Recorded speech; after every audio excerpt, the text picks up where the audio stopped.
सभी छात्र सामने समझें। देखें बेटा, आपका क्लास 12 का फिजिक्स में चैप्टर नंबर 8 और ये फिजिक्स फर्स्ट का बेटा लास्ट चैप्टर है। ये फिजिक्स फर्स्ट का कौन सा है भाई? लास्ट चैप्टर है, ठीक है। ध्यान से समझेंगे सभी बच्चे।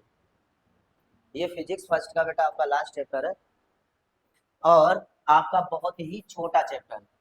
ध्यान से सुनना बेटा, सबसे छोटा चैप्टर यही है और ये मोस्ट इम्पोर्टेंट भी चैप्टर है आपका, most important, very very most important.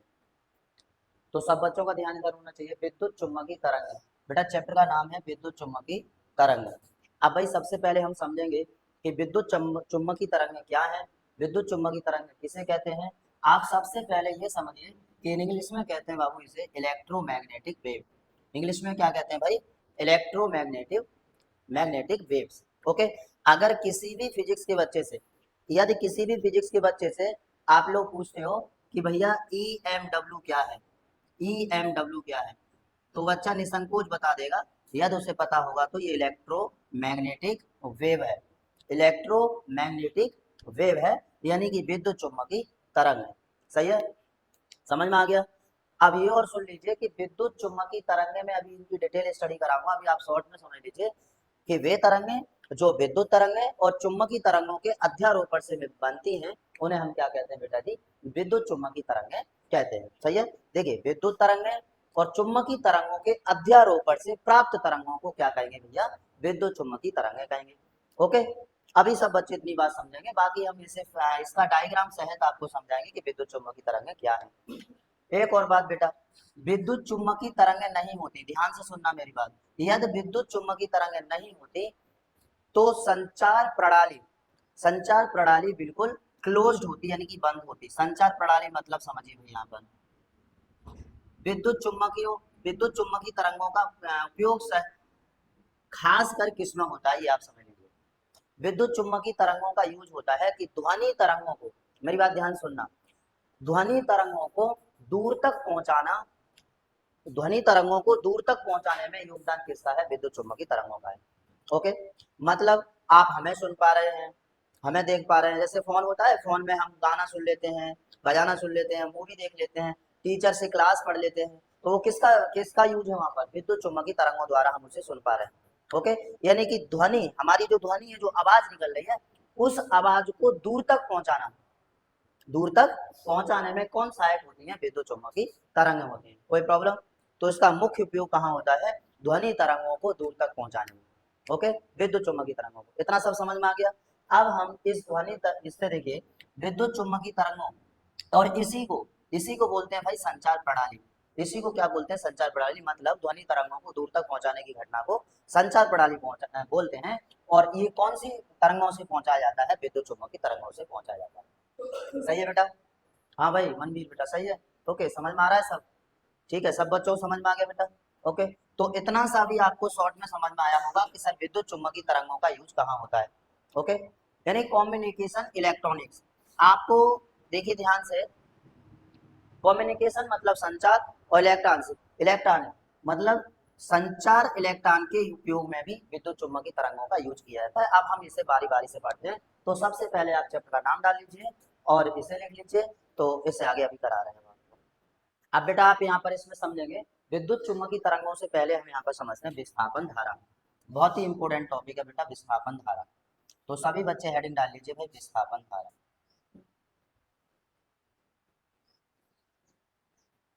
विस्थापन धारा,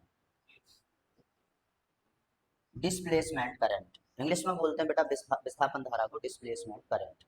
तो सब बच्चे हेडिंग डाल लेंगे विस्थापन धारा। पढ़ गई भाई सबकी? आप ध्यान से सुनोगे यहाँ पर। सबसे पहले आप सभी बच्चे समझ लीजिए कि विस्थापन धारा क्या है। तो देखिए, सबसे पहले आप इसका जो कथन लिखेंगे, उस कथन में ये चीज लिखेंगे,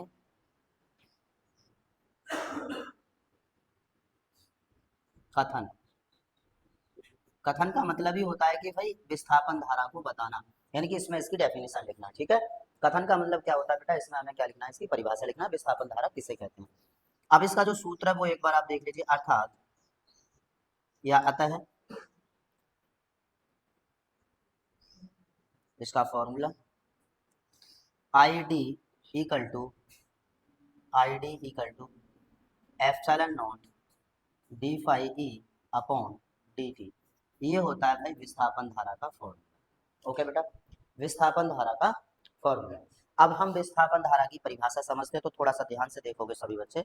सबसे पहले इसका एक परिपथ बनाते हैं, परिपथ मतलब चित्र, और परिपथ के माध्यम से इसकी परिभाषा को समझेंगे।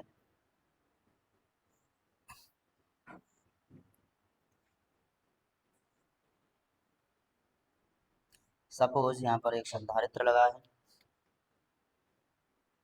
संधारित्र, और यहाँ एक बैटरी है। आप इतनी बात याद रखोगे, जिस किसी परिपथ में संधारित्र का यूज किया जा रहा हो तो उसका जो दोनों प्लेट होते हैं वो क्या होते हैं, इक्वल होते हैं। यानी कि ये वाला दोनों सिरे उसके क्या होंगे, बराबर होंगे। जब दोनों सिरे बराबर हैं तो समझ लीजिए वो क्या है बेटा, संधारित्र कैपेसिटर। एक छोटा है और एक बड़ा है तो क्या है, बैटरी है। ठीक है, ओके। इसमें एक प्लेट नेगेटिव है यानी ऋणात्मक है, और एक प्लेट बेटा क्या है, पॉजिटिव है यानी कि धनात्मक है। ठीक है, अब होता क्या है, जैसे हम इसमें धारा प्रवाहित करते हैं, जैसे हम इस परिपथ में धारा प्रवाहित करते हैं, वैसे ही इस प्लेट के चारों ओर विद्युत क्षेत्र उत्पन्न हो जाता है। संधारित्र के चारों ओर ये जो संधारित प्लेट लगी हुई है, इस संधारित प्लेट के चारों ओर क्या हो जाता है बेटा, विद्युत क्षेत्र उत्पन्न हो जाता है। अब विद्युत क्षेत्र उत्पन्न होने के कारण यहाँ पर होता क्या है कि फ्लक्सों की संख्या में परिवर्तन होने लगता है। फ्लक्सों की संख्या में परिवर्तन होने लगता है। ध्यान से सुनना भाई, किसकी संख्या में परिवर्तन, फ्लक्सों की संख्या में। और जैसे ही फ्लक्सों की संख्या में परिवर्तन होता है, वैसे ही प्रेरित विद्युत वाहक बल उत्पन्न होता है। और प्रेरित विद्युत वाहक बल उत्पन्न होना ही मतलब क्या हो गया, धारा उत्पन्न हो गई। आप सब बच्चों को पता है, जिस किसी परिपथ में फ्लक्सों की संख्या में परिवर्तन के कारण प्रेरित विद्युत वाहक बल उत्पन्न होना ही क्या होता है, धारा होता है। प्रेरित विद्युत वाहक बल उत्पन्न होना ही क्या होता है बेटा, धारा होता है। ये बात आप याद रखेंगे। तो सब बच्चे समझ गए क्या हुआ, जैसे ही हमने इसमें धारा प्रवाहित की, वैसे ही यहाँ पर विद्युत क्षेत्र उत्पन्न हुआ, जिसके कारण फ्लक्सों की संख्या में परिवर्तन हुआ, और फ्लक्सों की संख्या में परिवर्तन होने के कारण धारा उत्पन्न हुई। ओके, यहाँ तक कोई प्रॉब्लम। अब इसकी परिभाषा कैसे कहेंगे, तो ध्यान से सुनोगे। मैं यहाँ पर एक लाइन में लिख रहा हूँ, विस्थापन धारा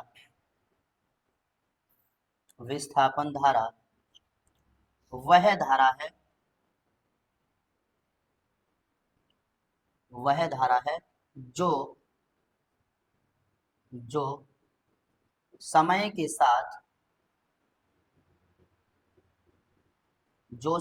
साथ विद्युत क्षेत्र में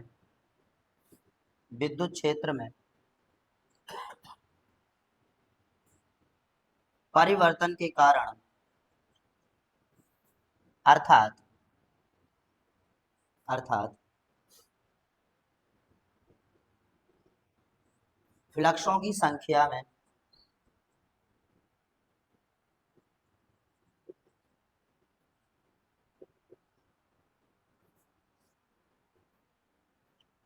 फ्लक्सों की संख्या में परिवर्तन के कारण, देखिए यहाँ पर विद्युत क्षेत्र में परिवर्तन, यहाँ पर कारण नहीं लिखोगे, कोई दिक्कत नहीं है। विद्युत क्षेत्र में कारण अर्थात विद्युत क्षेत्र में परिवर्तन अर्थात फ्लक्सों की संख्या में परिवर्तन के कारण,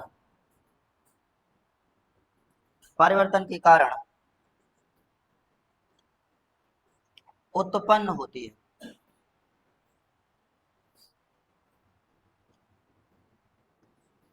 समझ गए।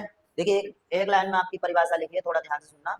विस्थापन धारा वह धारा है जो समय के साथ विद्युत क्षेत्र में परिवर्तन अर्थात फ्लक्सों की संख्या में परिवर्तन के कारण उत्पन्न होती है। बताइए, समझ में आ गया। सिंपल सी डेफिनेशन है, एक दो बार आप रिवाइज करेंगे पूरा आपको याद हो जाएगा बेटा। दोबारा फिर एक बार मैं बता रहा हूँ, विस्थापन धारा वह धारा है जो समय के साथ विद्युत क्षेत्र में परिवर्तन अर्थात फ्लक्सों की संख्या में परिवर्तन के कारण उत्पन्न होती है। इसे हम क्या कहेंगे बाबू, विस्थापन धारा कहेंगे, डिस्प्लेसमेंट करंट कहेंगे। ओके, कोई दिक्कत यहाँ तक। तो सबसे पहले आप इसका इक्वेशन लिखोगे, चित्र बनाओगे, डेफिनेशन लिखोगे, और फिर आगे हम इसका देखेंगे भाई प्रूफ। तो थोड़ा जल्दी करिए। क्वांटिटी ये अभी अभी मैंने आपको बताया था। ठीक है, अब हमें इसको भाई करना है प्रूफ। क्या करना है बाबू, प्रूफ करना है। I D equal to epsilon naught D phi upon D T. अब आप लोग एक बात बताइए, अभी जो हमने चित्र देखा था, वो चित्र क्या थोड़ा मैं इसका प्रूफ में दोबारा से फिगर बनाऊंगा आपको, देखिए प्रूफ कर रहे हैं इस चीज का। तो अभी अभी हमने भाई चित्र बनाया था कुछ ऐसा, देखो ध्यान से। इसमें एक बैटरी लगी थी और एक संधारित्र था जिसकी एक प्लेट ऋणात्मक और दूसरी प्लेट धनात्मक, ठीक है। धारा प्रवाहित करते ही फ्लक्सों की संख्या में क्या हुआ, परिवर्तन हुआ। ओके, अब मेरी बात ध्यान से समझोगे। यहाँ पर देखोगे बेटा, ये जो प्लेट है आपने गॉस वाले चैप्टर में पढ़ा है, जो गॉस की प्रमेय हमने पढ़ी थी भाई पीछे जब पढ़ाया था आपको, तब हमने आपको गॉस की प्रमेय वाले चैप्टर में पढ़ाया था कि दो समांतर प्लेटों की विद्युत क्षेत्र की तीव्रता, यानी कि दो समांतर प्लेटों के कारण विद्युत क्षेत्र की तीव्रता कितनी होती है। तो आप सबको पता होगा दो समांतर प्लेटों के कारण विद्युत क्षेत्र की तीव्रता। तो बताइए किसी बच्चे को पता है भाई। तो देखिए, क्योंकि मैं यहाँ से कर रहा हूँ, थोड़ा ध्यान से सुनोगे, क्योंकि दो समांतर प्लेटों की कारण विद्युत क्षेत्र की तीव्रता का फॉर्मूला क्या होता है, E इक्वल टू ई बराबर F sigma upon epsilon not. क्या होता है भाई, E बराबर सिग्मा अपॉन एप्सिलॉन नॉट। दो समांतर प्लेटों के कारण विद्युत क्षेत्र की तीव्रता का फॉर्मूला ये होता है, याद रखना। यहाँ पर इसमें विद्युत क्षेत्र की तीव्रता हमने E सपोज कर लिया, ओके। इसका आवेश घनत्व हमने सिग्मा सपोज कर लिया, और जो समांतर प्लेट है इनका जो अनुप्रस्थ काट का क्षेत्रफल है वो सपोज हमने ए कर लिया, ठीक है। ध्यान से सुनना।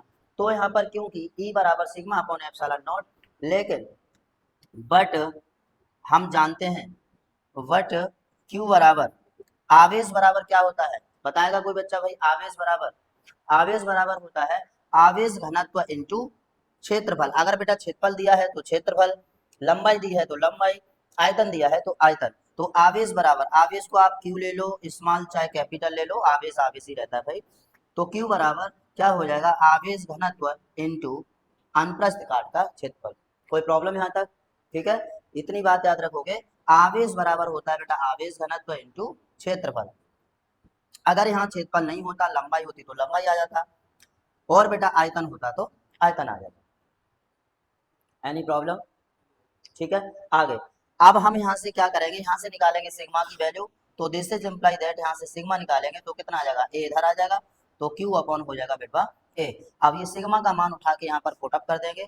तो देखिए ध्यान से, इसलिए ये हो जाएगा ई बराबर सिग्मा, सिग्मा कितना है क्यू अपॉन ए, और बट्टे में कितना है बेटा एप्सिलॉन नॉट, एप्सिलॉन नॉट।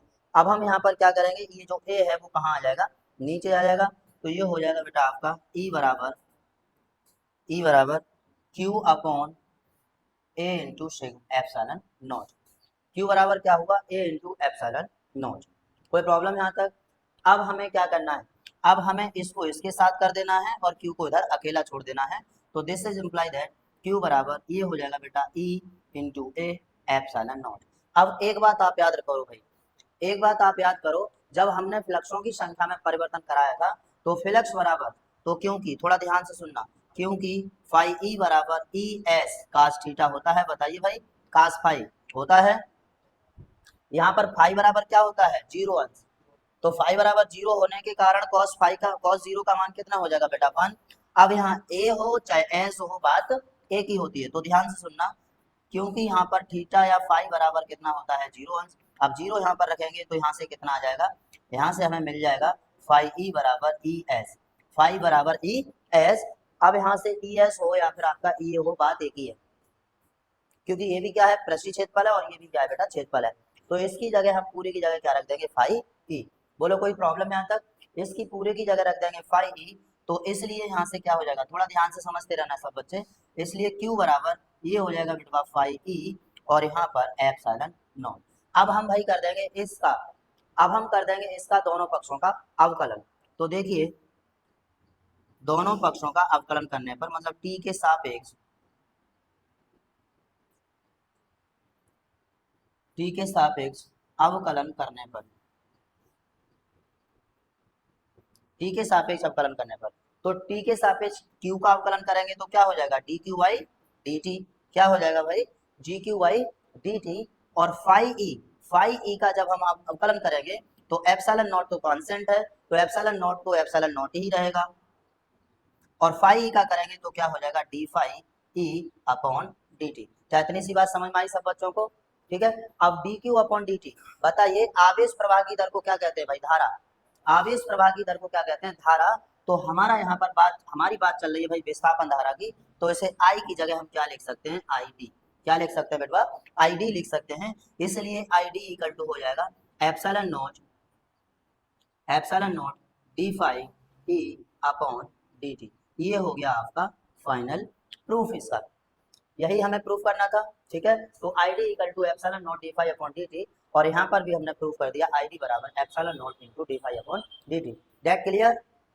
सबको समझ में आ गया? चलिए नोट डाउन कर लीजिए सर, हेडिंग डाल लीजिए भाई सब। बेटा हेडिंग पड़ गई विद्युत चुम्बकीय तरंगें। विद्युत चुम्बकीय तरंगों को क्या कहते हैं? इलेक्ट्रोमैग्नेटिक वेव, यानी कि EMW। ये बात आप याद रखोगे, EMW तो क्या है? विद्युत चुम्बकीय तरंगें। ठीक है बेटा, अब यहाँ पर समझोगे यहाँ कि भाई विद्युत चुम्बकीय तरंगें क्या होती है, तो थोड़ा ध्यान से समझोगे। सबसे पहले विद्युत चुम्बकीय तरंगों के बारे में बताया था हर्ट्ज नामक वैज्ञानिक ने। किसने बताया था बेटा जी? हर्ट्ज नामक वैज्ञानिक ने। हर्ट्ज नामक वैज्ञानिक ने बताया था, और इन्होंने विद्युत चुम्बकीय तरंगों पर 90% डिटेल स्टडी किया था, यानी 90% तक अपना काम कंप्लीट कर लिया था विद्युत चुम्बकीय तरंगों पर। ओके, उसके बाद भाई इनका काम रहा था अनसक्सेस, यानी कि इनका काम सक्सेस नहीं हुआ। विद्युत चुम्बकीय तरंगों पर ये अध्ययन कर रहे थे, इनका पूरा जो प्रयोग था, जो प्रैक्टिकल था, जो रिसर्च था, वो सक्सेस 100% नहीं हुआ। कहीं हद तक इनका सक्सेस पहुंच गया था, और वो क्या था? 90%। तो 90% तक इन्होंने लगभग कंप्लीट कर लिया था। उसके बाद कुछ समय बाद भाई आए थे मैक्सवेल। ध्यान से सुनना बेटा, कौन थे? मैक्सवेल।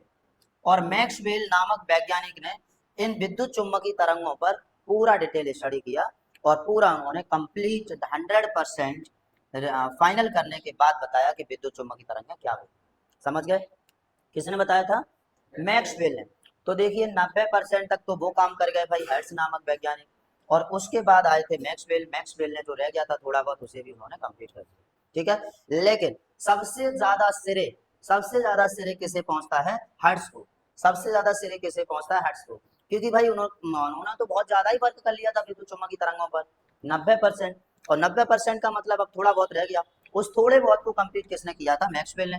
तो सबसे ज्यादा सिरे तो हर्ट्ज को पहुंचा ना भाई, पहुंचा सबसे ज्यादा। और मैक्सवेल ने भी साफ साफ कहा था कि सबसे ज्यादा सिरे हर्ट्ज भाई को ही पहुंचना चाहिए, क्योंकि भाई हमारा तो काम थोड़ा बहुत था, वो हमने सही कर दिया, बाकी 90% तक तो काम हमारे भाई ने हर्ट्ज ने किया था, है ना। लेकिन आजकल का व्यक्ति कोई होगा ऐसा, थोड़ा सा रह जाए वो कंप्लीट कर दे, तो दूसरा जो कंप्लीट जितना कर गया उसका नाम जिंदगी में भी नहीं लेगा, कोई नहीं लेगा आजकल बेटा ना, है ना। जिस तरह मैंने आपको एक बात बताई थी माइकल फेराडे की कहानी, और उसके बाद माइकल फेराडे के बाद थे भाई अल्बर्ट आइंस्टीन। तो अल्बर्ट आइंस्टीन को मॉडर्न फिजिक्स का फादर कहा जाता है। मॉडर्न फिजिक्स के फादर कौन है? Albert Einstein. लेकिन अल्बर्ट आइंस्टीन ने साफ कहा था कि मॉडर्न फिजिक्स का फादर मैं ना होके कौन होना चाहिए था? माइकल फेराडे होने चाहिए थे, क्योंकि जब तक माइकल फेराडे इलेक्ट्रिशियन प्रोड्यूसन के बारे में नहीं बताते, मतलब इलेक्ट्रिक करंट के बारे में नहीं बताते, अपना डिवाइस नहीं देते, अपना इस विद्युत चुम्बकीय प्रेरण, अन्योन प्रेरण, और म्यूचुअल इंडक्शन मतलब स्व प्रेरण नहीं बताते, तब तक हम भाई इतना जो अभी करंट का यूज कर रहे हैं, ओके, जो इलेक्ट्रिक करंट का उत्पादन हो रहा है वो नहीं हो पाता। समझ गए? तो ये सारी चीजें बताने वाले माइकल फेराडे थे, इसलिए अल्बर्ट आइंस्टीन ने ये कहा था कि माइकल फेराडे को ही मॉडर्न फिजिक्स का फादर होना चाहिए था। आप बताइए, इतना बड़ा सिरे मिलने के बावजूद भी अल्बर्ट आइंस्टीन ये बोल रहे थे कि माइकल फेराडे को होना चाहिए था मॉडर्न फिजिक्स के फादर, है ना। लेकिन आजकल का व्यक्ति को नहीं, हम फादर है भैया, हम ही फादर रहेंगे, हमारे अलावा कोई नहीं होना चाहिए था, है ना। तो है ना, पहले के लोगों में ये सोच हुआ करती थी एकदम पॉजिटिव, नेगेटिव नहीं, लेकिन आजकल के लोगों में नेगेटिव सोच है, कहीं कहीं है, हर जगह नहीं है ना बेटा। तो समझ गए? तो मैक्सवेल ने ये कहा था कि हमारी जगह कौन होना चाहिए था, इन्हें सिरे मिलना चाहिए था हर्ट्ज नामक वैज्ञानिक को। लेकिन भाई कंप्लीट ही इन्होंने किया था, तो हम तो कहेंगे भाई कंप्लीट करने वाले कौन है? मैक्सवेल नामक साइंटिस्ट हैं। तो मैक्सवेल ने बताया था फिर बाद में कि विद्युत चुम्बकीय तरंगें क्या होती है, थोड़ा ध्यान से समझोगे अब सब बच्चे।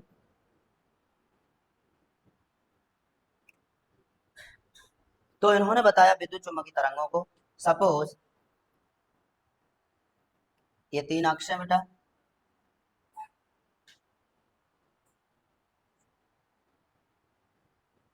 ये एक्स अक्ष है, ये वाई अक्ष है, और ये जेड अक्ष है।